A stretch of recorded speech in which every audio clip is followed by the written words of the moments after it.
And we're going to be digging into one of the most powerful and provocative interpretations of the Gaza crisis, and not just as a war against people of Palestine, but as a political architecture of some sort that is shaping global alliances and, most importantly, Muslim responses. At the heart of the debate is the idea that initiatives like the quote unquote Donald Trump's Board of Peace and international alignments or realignments risk almost normalizing mass violence and managing Muslim rage rather than addressing its root cause. And joining us now is Professor Junaid Ahmad. He's an expert in law, religion, and global politics, and is also the director of the Center for the Study of Islam and Decolonization in Islamabad, Pakistan. And he'll be helping us unravel the complex geopolitics underpinning the genocide in Gaza that we've been seeing for the past 3 years and its aftermath. Prof, thank you so much for joining us. Welcome to News and Views. Really appreciate you giving us your time. Wonderful to be with you. And I think we'll jump right into it, Prof, because in your piece you argue that initiatives like the so-called Board of Peace, those kind of initiatives are less likely about peace and more about administering the aftermath of violence. Can you unpack just briefly what you mean by that and how such mechanisms might actually shape political realities in Gaza and even beyond that? No, absolutely. I think that what we are witnessing now, if it wasn't so tragic, it's just utterly comical. And was proposed last year, when the initial so-called ceasefire was put in play right after Trump took office in January 2025, he floated this idea of a board of peace, basically some type of a colonial venture. At that time, we didn't have the details. Now we have more of the details, although still some things are unclear. But effectively, having the United States and specifically Trump and whoever Trump chose to be on this colonial board that would govern, take over. You know, these are words that Trump himself used. We will take over Gaza. We will own Gaza. And so you heard this type of extraordinary colonial, neo-colonial language used to describe a place where there's been an ongoing genocide. And so the complete power was removed from anything locally, from the Palestinians themselves, any of the factions. I mean, whether it's the Hamas or Palestinian Authority, whomever, this new Board of Peace, which should more accurately be called Board of Trump, is basically giving all governing authority to, again, Trump and whoever he chooses as his friends, other head of states, other influentials like war criminal Tony Blair from the UK.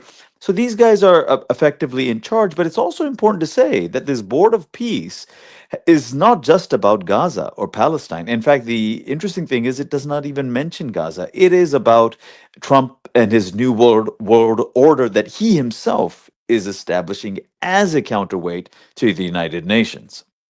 Mm, mm, mm. You've been very, very critical when it comes to the Muslim world and its response. How broader Muslim leadership, in essence, has came out and responded to what we've been seeing in Gaza. In the last few years, you've called it collaboration without acknowledgement. The response. How do you now assess the gap between popular outrage in Muslim societies and the official diplomatic posture of the governments? Because it feels like there's a difference, there's a stark difference on how the population of some of these Muslim countries respond to it and how diplomatically the governments of those countries respond to the atrocities that we've been seeing, especially when it comes to Gaza.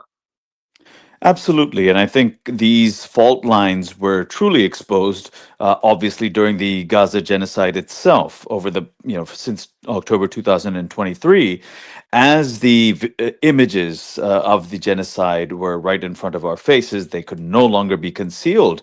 The whole world's population, but especially those of the Arab and Muslim lands in the Middle East, West Asia, Southeast Asia, and Africa, they were all up in arms. And demanding that their governments do something, and they did nothing. And so this has been an incredibly difficult period for many of these Muslim regimes who have correctly been seen as being complicit and collaborating with what's going on. None of them mm, doing anything, lifting a finger to stop Israel's genocidal behavior. So that gulf, as you were saying, it's widened immensely, and I think that this is exactly the context in which we have to see these some of these Muslim regimes.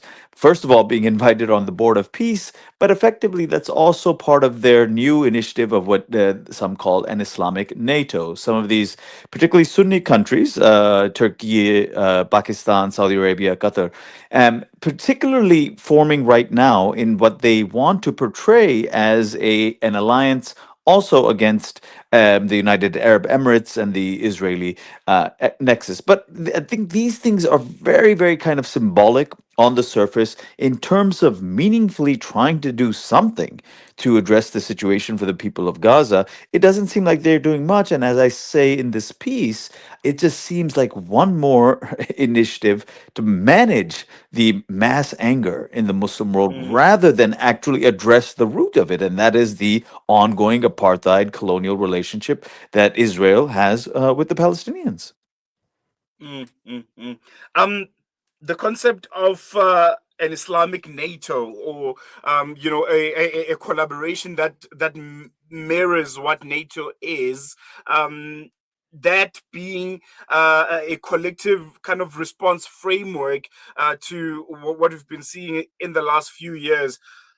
How do you respond to critics that say, these almost risk managing responses are not the best way to go about things?